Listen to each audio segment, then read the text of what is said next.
আসসালামু আলাইকুম। সান মারিনোর বিপক্ষে বাংলাদেশের ঐতিহাসিক জয়, শেষ মুহূর্তে মাঠটা হলো রণক্ষেত্র। ইউরোপের মাটিতে সান মারিনোকে হারিয়ে ঐতিহাসিক জয় পেল বাংলাদেশ।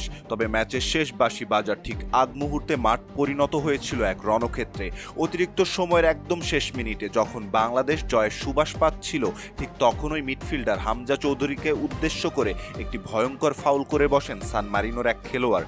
মাটিতে লুটিয়ে পড়ে ব্যথায় কোঁকড়াতে থাকে হামজা। ক্ষোভে ফেটে পড়লে পরিস্থিতি মুহূর্তেই উত্তপ্ত হয়ে ওঠে।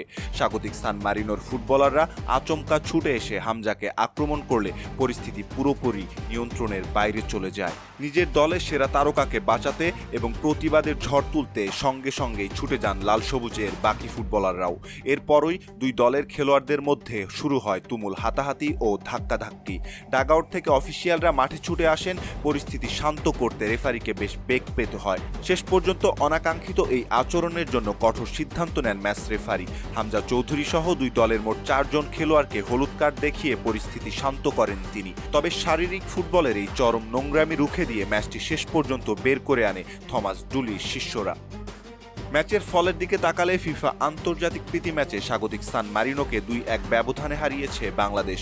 প্রথমার্ধের 19তম মিনিটে ডিফেন্ডার তপু বর্মনের চমৎকার হেডে প্রথম লিড পেয়েছিল বাংলাদেশ।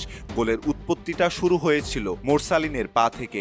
ডান পাশ থেকে বাড়ানো মোরসালিনের ক্রস থেকে দুর্দান্ত এক হেড করেন ডিফেন্ডার তপু বর্মন। তপুর সেই গোলে বাংলাদেশ এগিয়ে গেল। ম্যাচের 31তম মিনিটে সান মারিনোর জ্যাকোপেত্তি গোল শোধ করলে 1-1 সমতায় শেষ হয় প্রথমার্ধ। দ্বিতীয়ার্ধের শুরুতেই বাংলাদেশ সাবস্টিটিউট করে সমিত সোম, জায়ান আহমেদ সহ আরও গুরুত্বপূর্ণ কিছু খেলোয়াড়কে। ফলে ম্যাচে বাড়ে গতি। 85তম মিনিটে আবারও সান মারিনোর রক্ষণভাগ চূর্ণ করে তপু বর্মন নিজের জোড়া গোল পূর্ণ করলে নিশ্চিত হয় বাংলাদেশের ঐতিহাসিক জয়। ইউরোপীয় কন্ডিশনে প্রথম ম্যাচ, তার উপর দলের প্রধান কোচ থমাস ডুলির জন্য প্রথম অ্যাসাইনমেন্ট। সব মিলিয়ে চাপটা বেশ ভালোই ছিল। কিন্তু ডুলির সাজানো আক্রমণাত্মক 4-4-2 ফরমেশনে বাংলাদেশ দল আজ শুরু থেকে আধিপত্য বিস্তার করে খেলেছে। র্যাঙ্কিংয়ে সান মারিনো পিছিয়ে থাকলেও ইউরোপীয় ঘরনার চেনা মাঠে তারা যে মরণ কামড় দেবে তা আগে থেকেই জানা ছিল। তবে বাংলাদেশ দলের ডিফেন্স ও মাঝ মাঠের কঠোর প্রতিরোধে ভেস্তে গেছে স্বাগতিকদের সব পরিকল্পনা। সান মারিনোর মাটিতে এই 2-1 ব্যবধানের জয় কেবল একটি ম্যাচ জয় নয়, এটি বিশ্ব ফুটবলে বাংলাদেশের এগিয়ে যাওয়ার এক বড় বার্তা। হামজা চৌধুরীর রুখে দাঁড়ানো নেতৃত্ব আর তপু বর্মনের গোল উৎসবের এই রাত দীর্ঘদিন মনে রাখবে বাংলাদেশের ফুটবল প্রেমীরা। সম্মানিত দর্শক, এই ছিল আমাদের হাতে থাকা সর্বশেষ ফুটবল আপডেট।